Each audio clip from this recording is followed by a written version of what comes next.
रूस यूक्रेन जंग में न्यूज नेशन की टीम ऐसे शहर पर आ पहुंची है जिसका सामरिक महत्व यूक्रेन के लिए तो है ही, साथ में हिंदुस्तान के लिए भी है, क्योंकि अगर यहां एयर स्ट्राइक की जाती है, जब जब हमला होता है तो भारतीय सामरिक शक्ति पर भी इसका सीधा असर पड़ता है। शहर है निकोलेव जिसकी स्थापना 1779 में हुई थी। इस शहर का मतलब ही है प्राचीन संधि। दरअसल ऑटोमन एम्पायर यानी टर्की के साम्राज्य से जब रूसी साम्राज्य की जंग हुई तब यह रूस ने जीत लिया था और उसके बाद इसे अपना सामरिक ठिकाना बनाया गया। 19वीं सदी से ही, बल्कि 18वीं सदी से ही यहां पर जहाज बनने की शुरुआत हो गई थी। और क्यों हम कह रहे हैं कि शहर पे जब जब बम बरसते हैं तो धड़कनें हिंदुस्तान की बढ़ती है, क्योंकि निकोलेव वो शहर है जहां भारतीय नौसेना के इंजन बनाए जाते हैं। बिल्कुल हाँ, जो आपको ये सामरिक लिहाज से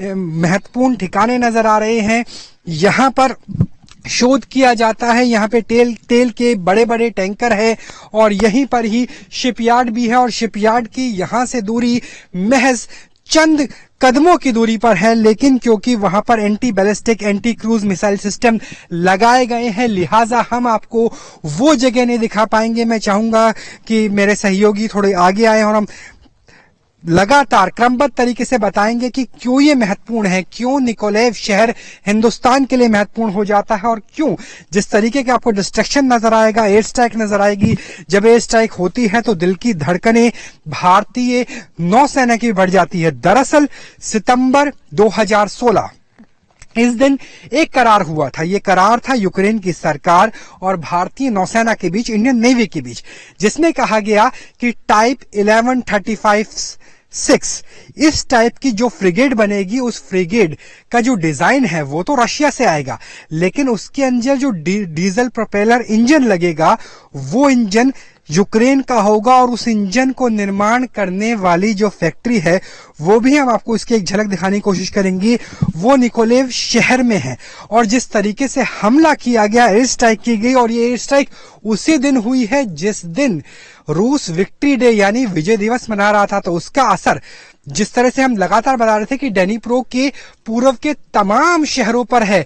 निकोलेव से यहां से समंदर की यानी ब्लैक सी की जो दूरी है वो सिर्फ 40 मील है और यहां पर बहुत बड़ा बंदरगाह है और इस बंदरगाह में जो सूखा डॉक जिसे कहते हैं वहीं पर ही इंजन का निर्माण होता है, शिप का यानी जहाजों का निर्माण होता है और यूक्रेन की नौसेना के लिए भी बेहद महत्वपूर्ण है। और आप देखिए कि जो निशाना बनाया गया है उसको देखिए, ये निशाना इस इमारत को, जो ये रिहायशी इमारत थी इसे बनाया गया, लेकिन जो जद थी, जो असली वजह था, जो निशाना था, वो रिहायशी इमारत नहीं थी, बल्कि उसके ठीक पीछे जो आपको तेल के बहुत बड़े अति विशाल टैंकर नजर आएंगे, जिसमें एक टैंकर के अंदर हजारों गैलन तेल है, ये था। क्योंकि अगर इन तेल के टैंकरों को निशाना बनाया जाता है, एक बार पैन करके दिखाई कितने टैंकर है, यहां पर 28 से अधिक टैंकर है और इन टैंकरों के जरिए जो यूक्रेन की नौसेना है उसका पूरा जितने भी जहाज हैं उन जहाजों के अंदर फ्यूल भरा जाता है, ईंधन भरा जाता है। अगर इस टैंकर के पूरे जखीरे पर, नेटवर्क पर सीधा हमला कर दिया जाता तो ये मान के चलिए कि आग 4 से 5 दिन तक धधकती रहती। ये मान के चलिए कि यूक्रेन की नौसेना जो वैसे ही रूस के सामने दोयम है, घुटने पर आ जाती। और ये मान के चलिए कि इसका नुकसान वहां भी हो सकता था जहां गोवा शिपयार्ड में जिन फ्रिगेड का निर्माण हो रहा है, उस शिपयार्ड में फ्रिगेड के निर्माण के लिए डिजाइन कहां से आए हैं, रूस से आए हैं। इंजन कहां से आने हैं, निकोलेव जहां हम खड़े हैं, जहां न्यूज नेशन की टीम खड़ी है, वहां से आने हैं। एक बार मैं चाहूंगा कि थोड़ा सा आपको दिखाने की कोशिश किया जाए कि जो ये इमारत आपको नजर आएगी, जिसके ऊपर आपको रडार जैसी चीजें भी नजर आ रही है, यही वो इमारत है। बिल्कुल, यहां हमें बहुत ज्यादा दिखाने के लिए मना किया है, लेकिन ये वही इमारत है जहां पर इंडिया की जो फ्रिगेड है, जो गोवा शिपयार्ड में बन रही है, उसके इंजन, जो डीजल इंजन है, वो इस फ्रिगेड के इसी इमारत के अंदर तैयार किए जा रहे हैं। इसी इमारत के अंदर डीजल इंजन तैयार हो रहे हैं, जिसकी जो डील है वो $70 मिलियन से ज्यादा बड़ी डील है, जिसमें 2 इंजन लगभग तैयार हो चुके हैं। हालांकि युद्ध की वजह से हिंदुस्तान नहीं पहुंचे हैं। तो सोचिए, अगर जरा भी निशाना चूकता, चंद मीटर से भी निशाना चूकता, तो सामने रिहायशी इमारत नजर आ रही है, उसकी छत पूरी की पूरी उड़ा दी गई है।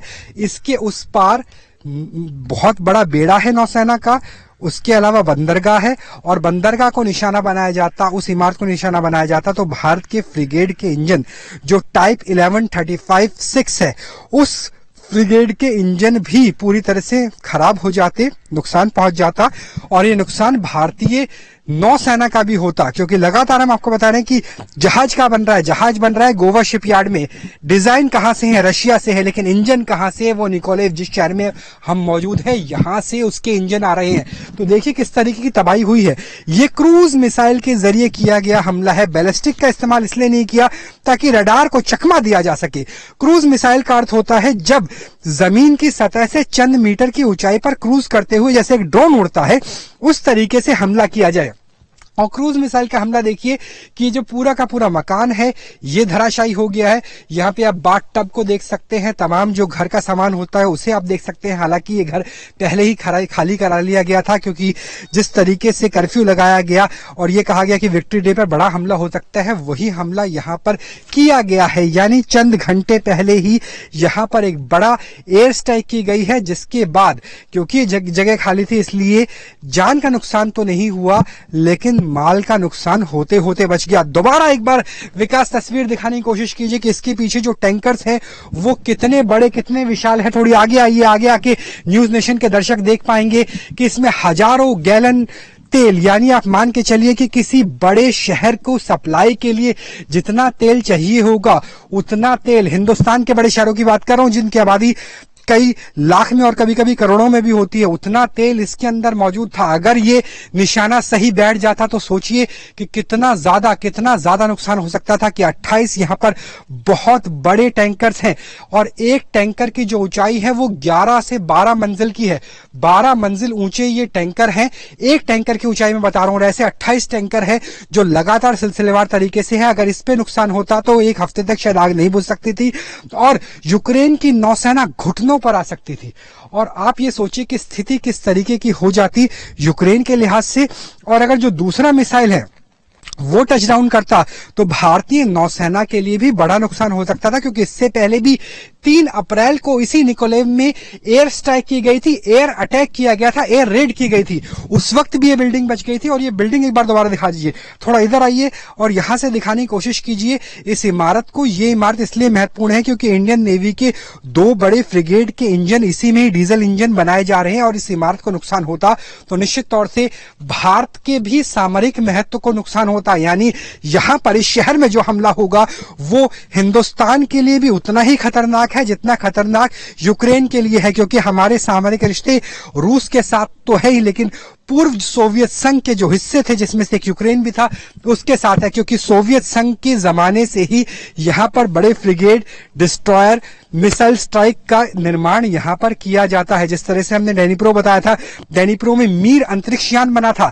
और ये जो शहर है यहां पर जो रूस के सोवियत संघ के जहाज हैं उसके इंजन बनते थे, भारतीय जहाजों के इंजन बनते थे। और भारत के जहाजों के इंजन के लिए अभी भी 2016 में एक बड़ा करार किया गया था। हालांकि उसकी डिलीवरी पहले हो जाती, लेकिन कोविड की वजह से उसकी डिलीवरी नहीं हो पाई। और अब दोनों इंजन लगभग बनके तैयार है, लेकिन क्योंकि ब्लैक सी में एयर असॉल्ट चल रहा है, नेवल असॉल्ट चल रहा है, और इसके अलावा जो भूमध्य सागर जाने वाला, मेडिटेरियन सी जाने वाला रास्ता है उस पर टर्की ने ब्रेकडाउन लगा दिया है। इसी वजह से वो इंजन नहीं पहुंच पाए हैं। लेकिन डिस्ट्रक्शन एक बार दोबारा देखिए कितना डिस्ट्रक्शन इस पूरे के पूरे इलाके में हुआ है। अगर ये चंद मीटर से चूक जाता तो दूसरी तरफ निशाने पे बनते वो तमाम तेल के टैंकर।